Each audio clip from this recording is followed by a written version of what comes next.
Welcome to another episode of my journey to become a TechnoWizard, otherwise also known as a product designer. So this episode is not really episode two. I'm gonna call it episode 1.1 or 1.2, whatever. Um, it's 1.1. Yeah, I think 1.1. Because it's the weekend and I finally finished phase three of my course, my part-time course. Um, and it's been a little hard, been feeling close to, that feeling of burnout that you get when you kind of been really hustling to do a lot of different work. And I know myself, I didn't want to get too much into that field of, because I tend to be a little bit of a workaholic um, when I'm doing things. So uh, I didn't want to fall too much into that. And quite frankly, I found a really interesting book called Death Worlders. It's been super awesome when you get into a good book and you just stay up all night reading that junk. Oh yeah, yeah, that's how it was like. So I was like, you know what, I'm a chill out for the weekend because the next phase starts next week. So might as well take this time to take a little break. So I wasn't really planning to do another episode until Monday, but I really want to be consistent with this. I really want this to be a daily thing. That's one thing that's been difficult for me is being consistent with my work, my side projects. I've done a lot of these types of podcasts, videos, and all that stuff. Not too much videos, but mostly podcasts and writing in the last couple of years. And my major problem has been that I haven't really been too consistent with it, like every single day or every week or on a regular basis coming out with something. So I want to break that habit and you know create a new habit of being consistent. Been doing pretty well since the beginning of the year. It's actually like one of my resolutions is just habit forming, just positive habit forming. So I've been pretty successful with that, somewhat successful with that, with just journaling and stuff like that. So this is going to be a new habit. These daily upkeeps on this blog, this journey. So I guess to provide a little bit of value for whoever is watching this, um, I'll just keep this one short and I'm going to show what I created in phase three. At Flatiron. Share my screen. Boom, bam. There we go. All right. So this is basically what I created. Let me move this up a little bit. There we go. So this is my group's app called it Homey. I talked about it a little bit in yesterday's episode. It's a home repair services app that's kind of built to be an on-demand marketplace type of system where homeowners and renters can find it very easy to find trustworthy um, home repair professionals. So if they have something that goes wrong in their house, they can just look up the problem and be like, okay, get matched with this person.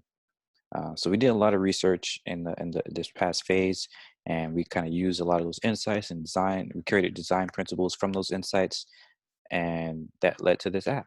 All right. So this first home page here is kind of like a um, organized way to quickly get to the heart of the problem. So we found in our research that number one, even though this is a huge marketplace with freaking is going to be over $1 trillion in terms of market cap by 2025.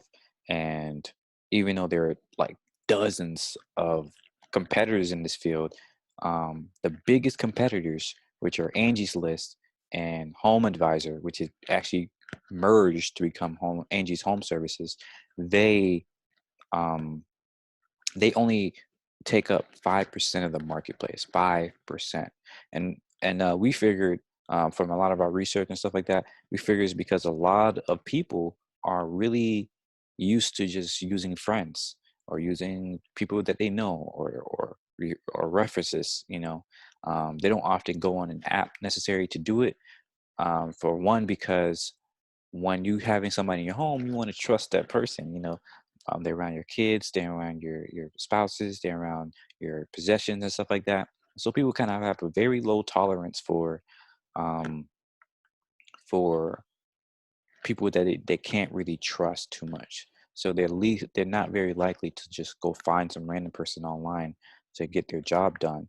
Um, and Furthermore, when they're doing this research, not really sure what the problem is or the rates or anything like that. It's a whole mess out there for people to find out those rates. And so to kind of solve all that, we wanted to quickly establish trust and to establish and to make it easy for them to solve their problem. So right off the bat, they can, select the category of the problem they're in. Currently, a lot of people, they just start Googling, oh, I have this problem. Where can I find help? Or they'll research a bunch of contractors, between two or three contractors. Well, I'm talking about the ones that actually do go out and hire contractors. They do all of this all this research that is very time consuming and very um, limiting, kind of, in terms of that ability to establish trust. So yeah, we make it easy to see the categories. They can see top providers in their area, meaning people that have been rated very highly by their neighbors.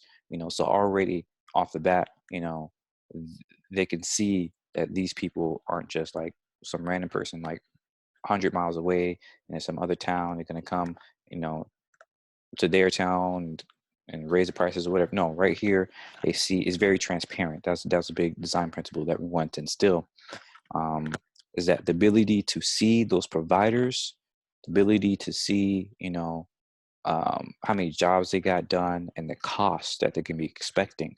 Because again, a lot of times, even with the popular ones out there like Thumbtack, like Home Advisor, what you do is you kind of make a request on, especially on Angie's List and Home Advisor, you make a request for what you want to do, and it just sends the request. It doesn't really tell you what the price might be.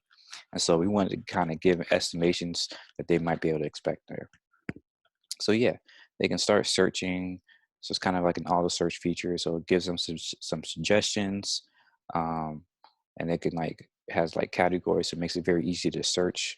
What their problem might be. And once again, like, you get results quick, fast. They can see how many jobs they got done, see how many ratings, see what the rating is, see what the price they can expect. So it's all very informative.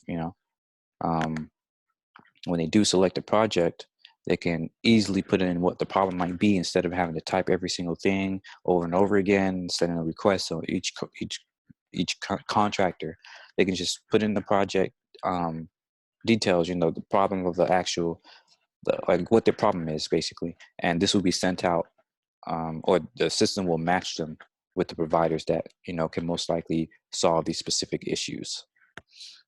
So once they do that, they'll see a list of those matched contractors that have to do with these specific details. And then when they pick that one, they can see actual information. So we did usability testing, which is basically interviewing people and having them go through the app and seeing how they respond. And a lot of those, we only interviewed 6 people, granted, but it was still a lot. It's still pretty informative, and a lot of those people really enjoyed this page, because it was like, whoa, it's personable. They can see like who this person is as a, not just as a professional, but as a, an individual. And they love that. They love the reviews, the fact that it's super simple for them to see what other people have most likely have associated them with, like the what it says, most common review terms. They like that. It was very easy to see that stuff.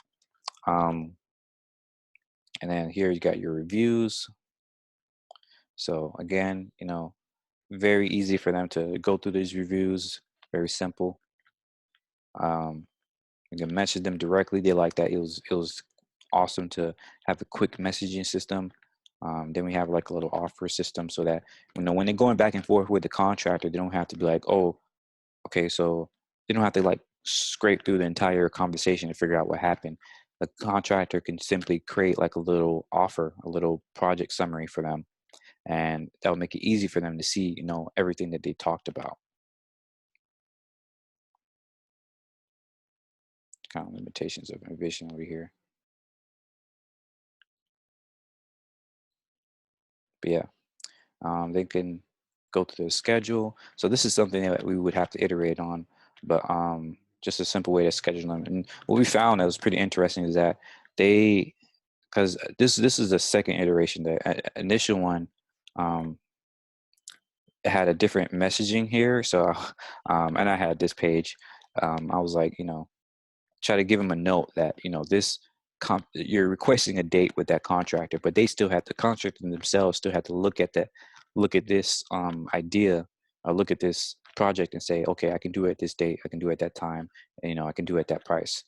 They had to confirm it, and I had a note basically saying as much. But our testing showed that hey, people might not read that, and I figured that might be the truth anyways. But I was in a hurry at the time, so I did it.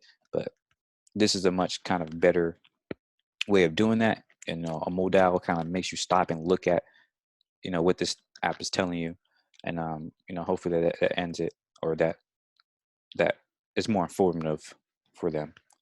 And yeah, these were inspired by Calendly, because they have a very good calendar system. So um, that's where I got that from.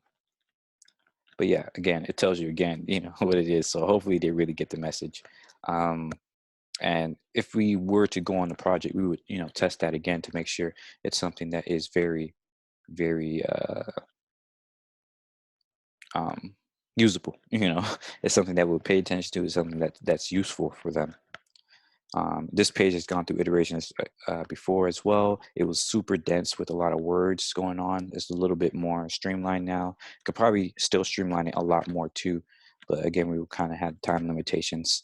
Um, Another page that people really liked was the projects page.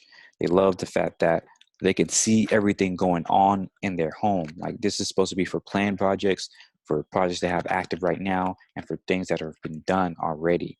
And this is something that none of our um, users, none of our participants have had in the past. So if you imagine, like, if you have some problem in your home and you hire somebody to come and do it, you don't really get, there's no real communication to understand, how that project is doing, unless you go and ask the contractor.